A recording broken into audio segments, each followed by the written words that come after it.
அன்பு உறவுகளுக்கு இனிய காலை வணக்கம். நாளொரு நற்சிந்தனை. இன்றைக்கு நாம் சிந்திக்க இருக்கிற பொருண்மை, அகத்தின் அழகு முகத்தில் தெரியும்.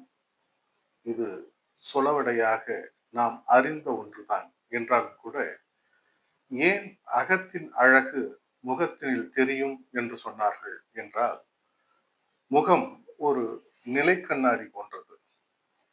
அது அகத்தில் இருக்கிற அத்துணை உணர்வுகளையும் பிரதிபலிக்கிற கண்ணாடியாக இருக்கிறது என்பதுதான் இதனுடைய முழுமையான பொருள். பொதுவாக நிலை கண்ணாடிகளுக்கு முன் நாம் போய் நின்றால் நம்மை அப்படியே காட்டும்.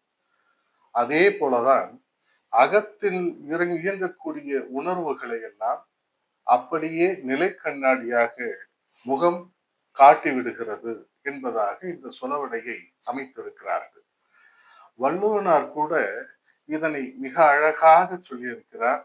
அடுத்தது காட்டும் பளிங்கு போல் என்று சொல்லி, நெஞ்சம் கடுத்தது காட்டும் முகம் என்று தெளிவுபடுத்தி இருக்கிறார்.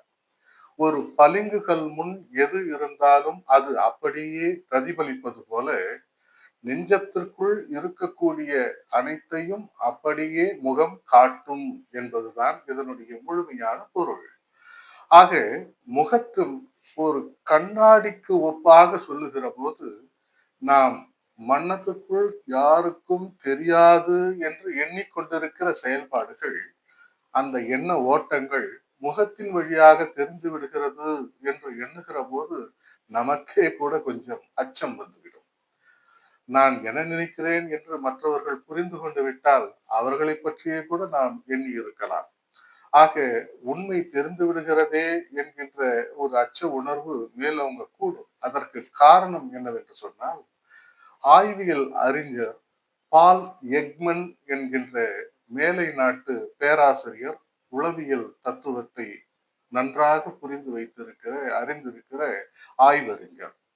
அவர் தன்னுடைய ஆய்வு கட்டுரையில் சொல்லியிருக்கிறார், மனதிற்குள் ஓடுகிற உணர்வுகளை எல்லாம் நொடிப்பொழுதில், அதுவும் மைக்ரோ செகண்ட்ஸ் என்று சொல்வார்களே, நுண்ணிய நொடி பொழுதில் அது முகத்திற்கு கொண்டு வந்து அந்த நரம்புகளின் வாயிலாக வெளிப்படுத்தி விடுகிறது என்று சொல்லுகிறார்கள்.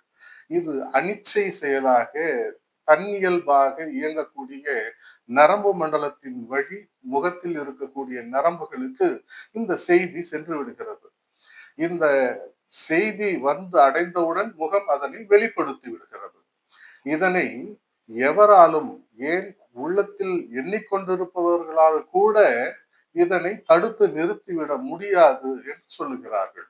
இதற்கு முக்கியமாக காரணமாக விளங்குவது எது என்றால், நம்முடைய மூளையில் இயங்கிக் கொண்டிருக்கிற லிம்பிக் என்கின்ற அமைப்பு. இந்த அமைப்பு தான் அந்த தன்னிச்சையான நரம்பு மண்டலத்தை தூண்டி முகத்தினுடைய நரம்பு மண்டலத்திற்கு கொண்டு வந்து நரம்புகளுக்கு செலுத்தி அந்த உணர்வுகளை வெளிப்படுத்தி விடுகிறது. அப்படிப்பட்ட ஒரு சூழ்நிலை நரம்பியலால் ஏற்படுகிறது. ஆகவேதான் இது சாதாரணமான செய்தி அல்ல. உள்ளத்திற்குள் இயங்கிக் கொண்டிருக்கிற மனதிற்கும் முகத்திற்கும் ஒரு பாலமாக தெரிகிறது என்பதனால்தான் அகத்தின் அழகு முகத்தில் தெரியும் என்று சொன்னார்கள். அதோடு மட்டுமல்லாமல், நாம் மகிழ்வாக இருக்கிறோம், உள்ளம் அமைதியாக இருக்கிறது என்று சொன்னால், உடனடியாக எண்டோர்பின் என்கின்ற ஒரு ஹார்மோன் சுரக்கிறது. இந்த மகிழ்ச்சி அளிக்கக்கூடிய ஹார்மோன் முகத்திற்கு ஒரு பொலிவை தருகிறது என்று சொல்லுகிறார்கள். இந்த அறிவியல் அறிஞர்களின் கூற்று நமக்கு இயல்பாகவே புரியும். பொதுவாக மகிழ்ச்சியாக இருந்தால் முகம் பொலிவாக தெரியும் என்பதிலிருந்து நம்மால் அதனை உணர்ந்து கொள்ள முடிகிறது. ஆக இத்தகைய பண்புகள் இருக்கிற இந்த சொலவடை ஏதோ சாதாரணமான சொலவடை அல்ல. இது நுட்பமான, நுணுக்கமான அறிவியல் அறிவும் அதோடு கூட மனதின் ஓட்டமும் புரிந்தவர்களால் உருவாக்கப்பட்டதாக இருக்க வேண்டும். அதனால்தான் அகத்தின் அழகு முகத்தில் தெரியும் என்று சொல்லுகிறார்கள். அதோடு மட்டுமில்லாமல், நாம் முகத்தில் அசைவுகளின் மூலமாகவே சொல்ல முடியாத செய்திகளை கூட தொலைவில் இருக்கக்கூடியவர்களுக்கு பரிமாறிவிட முடியும், கடத்த முடியும். அந்த அளவிற்கு வலிமை வாய்ந்தது முகம் மொழி என்பதை தெளிவாக புரிந்து கொண்டு இனி நாம் எச்சரிக்கையோடு முகத்தினை பார்த்து மற்றவர்களிடம் பேசினால் அவர்கள் மனதிற்குள் என்ன நினைக்கிறார்கள் என்பதை உணர்ந்து கொள்ள முடியும் என்கின்ற ஒரு சிந்தனையை நமக்குள் வைத்துக்கொண்டு இன்றைக்கு இதை குறித்தே நாம் அசை போட்டுக் கொண்டிருப்போம். நமக்கு நல்ல நாளாக இன்றைய நாள் அமைய வாழ்த்துக்கள். தொடர்ந்து நாம் நாளை காலை மீண்டும் சந்திப்போம். நன்றி, வணக்கம்.